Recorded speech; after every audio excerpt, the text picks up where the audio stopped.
Hello guys, my name is Wings of Redemption, and I enjoy doing gameplay videos and putting them on the internet.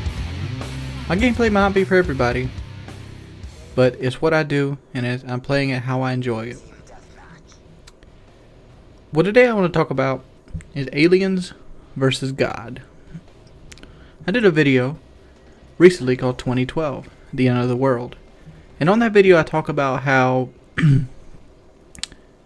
I talk about the Mayan culture in the 2012 and how I don't really care about it, to be perfectly honest.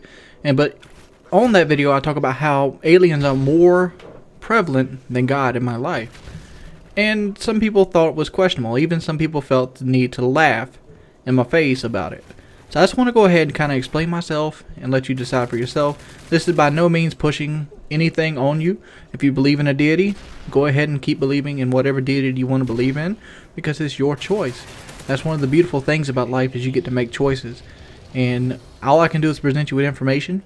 And if you choose to change your way of thinking, or if you choose to, branch out and go into other directions, or if you choose to insult me, all of that is perfectly fine. So let's explain it here. This is the sun. It's a heat source. It gives us energy. Its energy is infinite. Well, infinite in the idea of the lifespan of a normal human. But we all can pretty much contest that the sun is a good thing. It by no means is even in question that we would be better off without the sun. But here's the thing about the sun. It's a star. That's exactly what it is. It's our star. That's why it's more personal than every other star, but it's really not that different from, say, Sirius. So we've concluded that our sun is nothing really that special. And if you look at this picture of Sirius, look at the background of it. You see all those little white dots in that black canopy? There's even a big blue dot. I'm going to give you one guess what all those dots are. They're suns. There is something like 200 to 400 billion stars in our galaxy alone, which our galaxy is the Milky Way. So you ask me, we have one planet out of 9, well 8 if you don't count Pluto, that can sustain life. That's on one star. And you might think, well, Wings, all those other stars are really close together. Well, they're kind of not. I mean, you can't really tell it nowadays, but if you go outside at night in like an area that does not have a lot of ambient light, there's more stars than you can count that you can see from Earth. And those stars are a lot farther apart than you seem to think. So, well, why haven't we found other planets? Well, we have found other planets on other stars.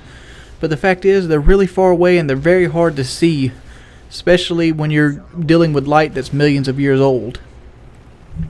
But let's conclude this.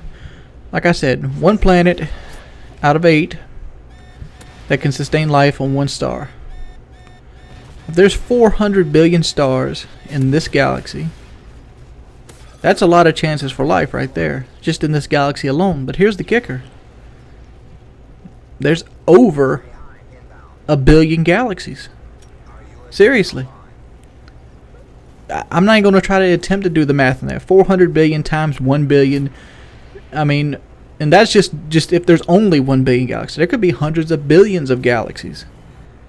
The number is astronomical. To sit here and think that we were made in some kind of deity's likeness, that we were a special design, that we were paved out in a golden street. To me, it would almost seem juvenile to seem that we have this greater purpose in life when really thousands of us die every day. Be it a car wreck, be it hunger, be it a disease. I mean, what is the couple things that the world worry about the most? Germs, bacteria. But you know why? Because that's the kind of shit that can wipe us off the face of the earth. That's why we worry about that kind of stuff. If life is so sacred, why would it be able to be ridden by one of the smallest lives on earth? Bacteria is one of the smallest forms of life on Earth, yet it can pretty much destroy the massive machine or the massive landwalker known as the human beings. this is why I believe in aliens. Even though I have no proof, even though I have speculation, even though there is nothing, I have something to base my faith on. I have more than, hearsay and passed down history from a creature that's been known to lie through most of its life. I have. It's basically making a hypothesis with serious possibility, with trillions of possible stars that could house a planet that could pretty much create its own form of life. Do you not think it could happen again? I mean, there's a thing called the Drake equation, and the Drake equation pretty much breaks down what the chance of life is in any kind of set system. And do you think that an alien would evolve any different than us? We obviously came from the muck. We obviously, grew up. We obviously evolved into what we are today. Our brains enlarged and stuff, and we evolved to our atmosphere. I mean, there's people that can live in Alaska. There's people that can live in Texas. There's people that can live near volcanoes. There's people that can live in almost every facet of life. So what's to say another culture couldn't rise out from the mud on a planet somewhere far away and be just like us? Even though they might not have visited us, maybe we're the people that has to go visit them. Maybe we're the flying saucers. Who knows? Or maybe the reason the Mayans and the Egyptians were picked up and had this huge jump in technology from sitting in a cave eating a banana, from building pyramids, maybe, mathematics was, a deity or a god or a thing's gift to us. Look at it on another scale. Let's look at it from an ant's perspective. I'm talking about the standard worker ant you'll find in your front yard. We're these mammoth giants, these Nephilims, that lumber across the skies. If ants had self-awareness, well, who says they don't? Well, they obviously protect the queen and stuff. Do you think the ants fear us? Or do you think some ants have never even seen us? If you were in that ant's position with your mind state today and you seen giants walking across the skies, would you not consider them gods of some sort? Maybe.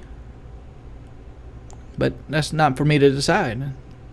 But that's the reason I believe in aliens, and that's why I take offense when somebody laughs at it. Because aliens, in my book, are more credible than someone walking on water. But that's my opinion. It's been your boy Wings of Redemption, and I thank you for watching my video.